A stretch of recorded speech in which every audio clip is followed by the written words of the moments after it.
စွမ်းဆောင်ရည်ကောင်းတာကြောင့်2025ခုနှစ်အတွင်းနောက်ထပ်ပွဲအသစ်ထပ်မံရရှိလာခဲ့တဲ့စူပါရီဂျန်ပြည်သက်ကြီးတို့၏အခုနောက်ပိုင်းမြန်မာရွာလူဝေလောကမှာအတောက်ပစုံလူငယ်ဖိုက်တာတွေထဲမှာဆိုရင်ပြည်သက်အားပေးမှုရရှိနေတဲ့လူငယ်ဖိုက်တာတူကတော့စူပါရီဂျန်လို့ပြောရင်အလွန်မထင်ပါဘူးစူပါရီဂျန်ကတော့ပြည်တွင်းပွဲစဉ်တွေမှာလည်းအောင်မြင်မှုတွေရယူထားသလို1 Championship မှာလည်းပြည်သက်အားပေးမှုတွေရရှိထားသူဖိုက်တာတယောက်ဖြစ်ပါတယ်အရက်9ပြီလေးလက်မနဲ့အသက်20အရွယ်ချစ်တဲ့လူငယ်ဖိုက်တာတယောက်လည်းဖြစ်ပါတယ်သူက1 Championship မှာ2024ကစတင်ထိုးသက်ခဲ့တာဖြစ်ပြီး3ပွဲထိုးသက်ထားပြီးဖြစ်ပါတယ်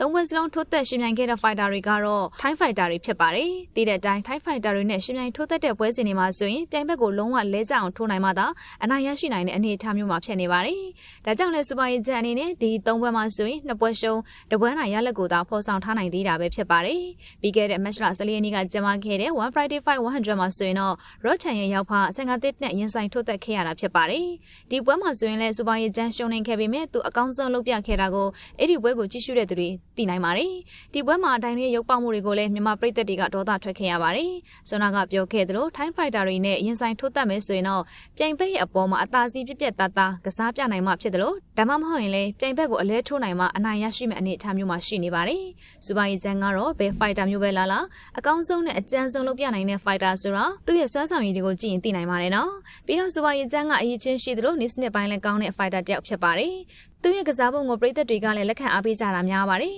။စူပါရီဂျန်ကအခြေခံချက်ကောင်းသလိုအရှောင်တိန်နဲ့ကောင်းတဲ့ဖိုက်တာတစ်ယောက်ပါ။အသက်ငယ်ငယ်နဲ့မာကုန်းဆိုတာကလည်းပြောစရာမလိုပါဘူးရှင်။သူ့ကိုနီးပြကောင်းကောင်းနဲ့ဂျင်ကောင်းကောင်းမှသာတေချာ train ပေးနိုင်မယ်ဆိုရင်တော့စူပါရီဂျန်ကအနာဂတ်ပို့ပြီးတော့လှပမယ်လို့ထင်မြင်မိပါတယ်။လက်ရှိမှာတော့စူပါရီဂျန်တစ်ယောက်ပွဲနေလာပြီဖြစ်လို့ပြည်သက်တို့အားပေးကြရတော့မှာဖြစ်ပါတယ်နော်။စူပါရီဂျန်ကတော့သူ့ရဲ့ social media အကောင့်ကနေတဆင့်သတ်မှတ်ဝိတ်တော်ရပြီးပွဲအတွက်အကောင်းဆုံးပြင်ဆင်လာခဲ့မယ်ဆိုပြီးတော့မိုင်းဒီမှာတင်လာခဲ့တာဖြစ်ပါတယ်။ဒါကိုကြည့်ချင်းအဖြစ်ပွဲရက်နေလာပြီလို့သတ်မှတ်လို့ရပါတယ်။သတင်းသက်သက်ကြားရတာကတော့လာမယ့်23ရက်နေ့ညမှာထိုးသက်မယ်လို့လည်းကြားသိရပါတယ်။ဟုတ်မဟုတ်ဆိုတာကတော့စောင့်ကြည့်ရမှာပါရှင်။အခုလာမယ့်ပွဲစဉ်အသစ်ကမကြာမီထိုးသက်ရမယ်ဆိုရင်တော့2025ခုနှစ်အတွင်းမှာစူပါရီဂျန်က3ပွဲထိုးသက်ရတဲ့အနေအထားမှာရှိနေတာဖြစ်ပါတယ်။ကဲစူပါရီဂျန်ကတော့ပွဲအတွက်ကြိုတင်ပြင်ဆင်မှုတွေကိုချပြလာခဲ့ပါပြီနော်။ဘယ်ဖိုက်တာနဲ့ပွဲတက်မလဲဆိုတာကတော့ကျမတို့တွေမကြာမီသိခွင့်ရတော့မှာမို့ဘယ်ဖိုက်တာပဲလာဒီတစ်ခါတော့အမှန်ကန်ကြမ်းပြပြီးနိုင်ပွဲဖော်ဆောင်နိုင်ပါစေလို့ဆုတောင်းပေးကြပါတယ်။ဒါပြင်ဘရိုနီကာလိုဘောနက်စ်တွေပါရအောင်ကြမ်းပြလိုက်ပါစူပါရီဂျန်ရင်